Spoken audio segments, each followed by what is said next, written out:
they start telling some of the stories of what he taught. And then people would say, well, where did he come from? So then they start telling the narratives that we know as the infancy narratives. How Jesus was born in Bethlehem. How Mary was, given this great commission by the angel Gabriel. So, we read the Gospels beginning with the birth narratives, or out in the desert with John the Baptist. So we begin there and lead up to the resurrection. But that's not how it was told. It was told in reverse. And it was told in reverse, and that way you see little elements of the resurrection, little elements of the value of suffering, even starting in the infancy narratives, because they know the end of the story. See? It's not like on-the-spot live reporting. They know the end of the story. So that shaping the message really starts with them being orally proclaiming who Jesus was, what happened to Jesus, why it happened, where he came from. Okay? And then they realized, Jesus said he was coming back, but I don't think he meant tomorrow, because we've been doing this for quite a few years, and we're getting old, and we can't get back to all these places. So they start writing down the stories of Jesus. Now, the Gospel of John even says, all the books of the world could not contain all the details of what Jesus did. So it should come as no surprise to us that this is not like a daily journal. There wasn't a reporter there saying, okay, then he did this, and then he did this, and then we went there, and then this happened. That's not what happened. What they did is they shaped the stories based on what was effective in getting people to open their hearts and to lay open their lives for Jesus, right?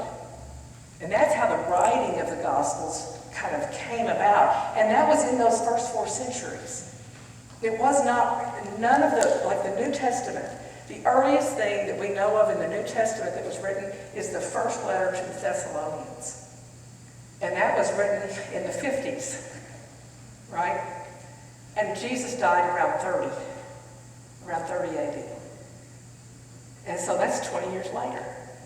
They've been shaping and honing the stories, not to create or be too imaginative, but to know how to affect people in a way that would help them to understand the power of who Jesus was. Okay?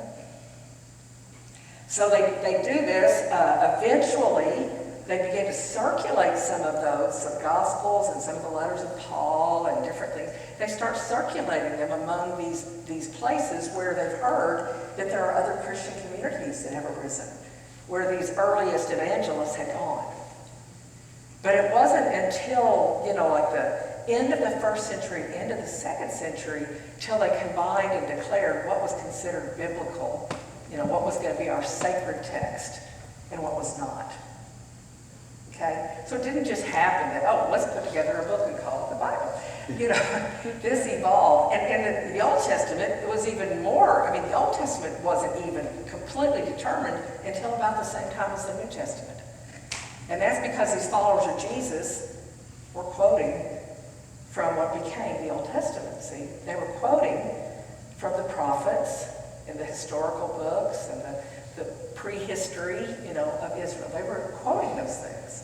So the Jews are like, well, we better say what's in and what's out, And so that's how the Gospels were written. That's how the rest of the Bible came together. So again, that's a broad, sweeping thing. But to realize that took, a good century to 2 centuries to finalize. Also, during that time, they were expanding across the Mediterranean. So here's Israel over here. Again, I'm the Mediterranean. I wish. And here's Israel over here. They started spreading this. They would go out, and it ended up, coming across all of this area until it gets clear over here to the boot of what we know as Italy now. Okay, and the province of Rome. So here they are, here across the Roman Empire. They're spreading out, and what's interesting is that they were preaching. Again, a gospel that was considered a little bit subversive politically, because they were saying that the emperor wasn't God. They were saying this Yahweh person, or God the Father, or Jesus, my goodness, that Jesus was God, this human being that walked the earth. That's an affront to people who believe that the emperor is God. Because by this time, the idea of emperor worship was very rampant and had been promoted, of course, by the emperors themselves.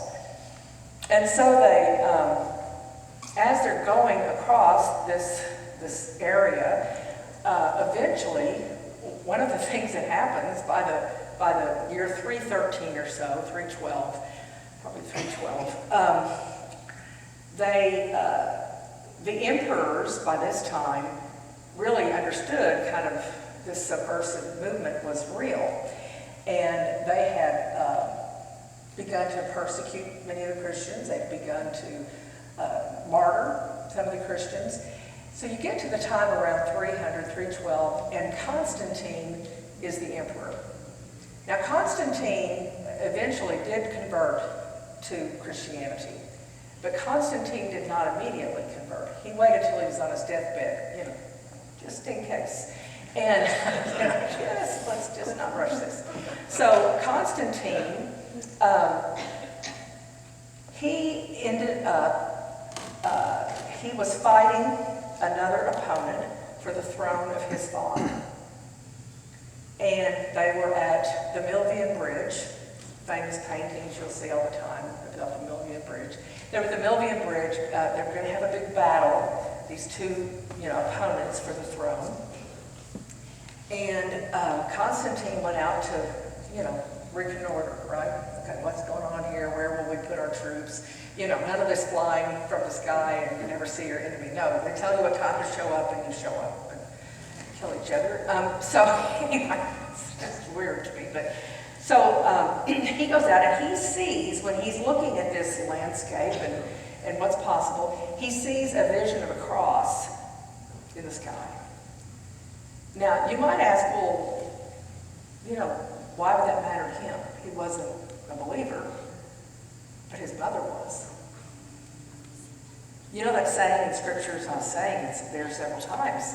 There were 400, people, 4,000 people being fed, not counting women and children. Of course not. So not counting the women didn't matter. So his mother could dabble in Christianity all she wanted. She didn't even live in the same household. Women and men often lived in separate households, especially in the royal, in that echelon of society. And so he knew about the Christian God because his mother talked about it. And so he said, we'll dedicate this battle to the Christian God. Sure enough, they won. So he decides, not long after that, a year or two later, he donates the first public building to become a church. And that was the beginning of Christianity becoming a state religion. It wasn't long before Christianity then became almost a litmus test as to whether you were loyal to the emperor. Isn't that wild? I mean, just in a period of a few centuries that had just kind of reversed. But it was also very tempting at that time for then people to conform to a more secular kind of religion. The purity of that religion was kind of damaged because of that, because it was so publicly accepted. So that expansion across the Mediterranean was a blessing and a curse. I mean, it was both things happening at the same time. Also during that time, their understanding of who they were was being deepened because there were all these Gentile people who were listening to the gospel message and were being converted. So you had people that, like for example, you'll know that Paul and Silas or Paul and Timothy or whoever, that they would travel place to place. And they would get there and they'd first go to the local synagogue. And the synagogue folks were not real happy with what they were saying either. Because basically they were saying we can worship God even without the temple. And the temple is the most sacred place in the world. It's like for, dyed-in-the-wool Catholics that, I was raised from birth as a Catholic, the Vatican. You don't just say the Vatican doesn't matter, And so they were very suspicious of these people who were Jewish, who were preaching about this Jesus being the Messiah, they were very suspicious about them. They said, this doesn't sound right. So a lot of times in those towns, then they would start at a local, temple area. It would start at a synagogue. By that time there were synagogues. And they would say, okay, well, shake the dust from our feet, let's go out here. And they'd go into the public square and they'd preach the message. And Gentiles, non-Jews, a Gentile is just anybody who's not Jewish, they started to believe what they were hearing. And the traditional Jews weren't very happy about that either. And the reason is because, think of it this way. I'm going to give you an analogy. I'm 60, almost 68 years old.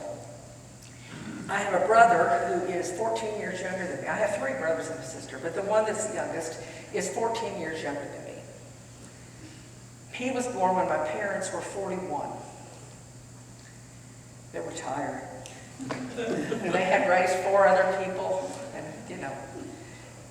they were worn out. So Ben just didn't have the same requirements of being in Upchurch that I had. When I was growing up, we had listed chores every Saturday. It was for the week. Some of the things that had to be done Saturday, some of the things for the week. We'd rotate those things, and by golly, you didn't dare not do them. That was part of being in Upchurch.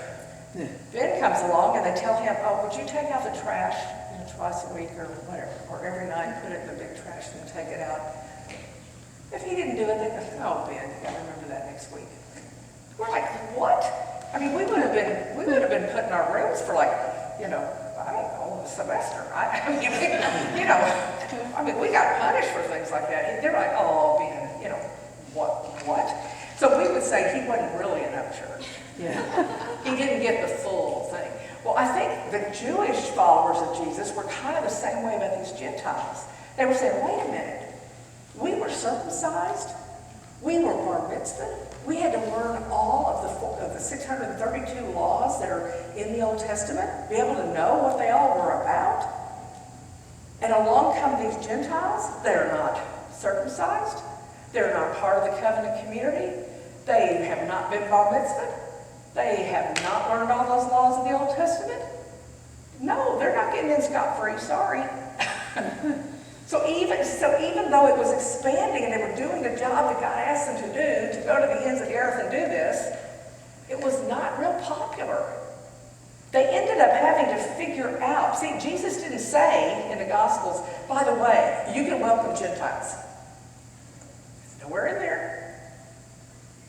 He did go through the Samaritan area, and those people were intermarried with Gentiles. But that was weird. It wasn't what he said to do. But he did say, the Spirit will guide you. And so the church has the spiritual wisdom at hand, and they can call upon that wisdom to figure out a solution to this problem. And they ended up calling, now this was all evolving in the first 20 years or so after the resurrection of Jesus, okay? And they ended up saying, we need to call all these missionaries to come back home, and we want to talk about, pray about, what have we always been taught and believed, and also what new thing might God be doing? Is there something new that God is doing that we need to take note of, that we need to recognize? And so what they did is they called together a council. Now, there wasn't like a boardroom table. I mean, who knows what it looked like. But they brought as many people as they could back into Jerusalem. And they talked about, what are we going to do about these Gentiles? Are they really welcome in our communities without becoming Jewish first? That's the question. Do you have to be a Jew first in order to be a believer in Jesus? Right? And if you answer, yes, you do, then what you're saying is you believe the law is the guarantee of salvation. So obedience to the law is, God's guarantee. But nowhere is that indicated. Instead, what they ended up deciding is God's doing something new. And that something new is bringing these people into the church with their gifts, into this community that's called out with their gifts. And the guarantee of salvation is pure grace. Grace is the guarantee of salvation. And the grace that God gives for them to hear, to respond, to begin to change their lives, as you know, the Jewish community was starting to do as well, that was the answer. And so they sent out, letters to all these places. And letters didn't go fast, and they sure didn't have computers. So it took months, years even, to get to some areas. And Gentiles began to be welcomed into the church community. Thank God, or I'd say 2/3 of us in here probably wouldn't be here. Right? So that's part of their self-understanding. So I'm going to stop just for a minute. And, I think you can only absorb up here what you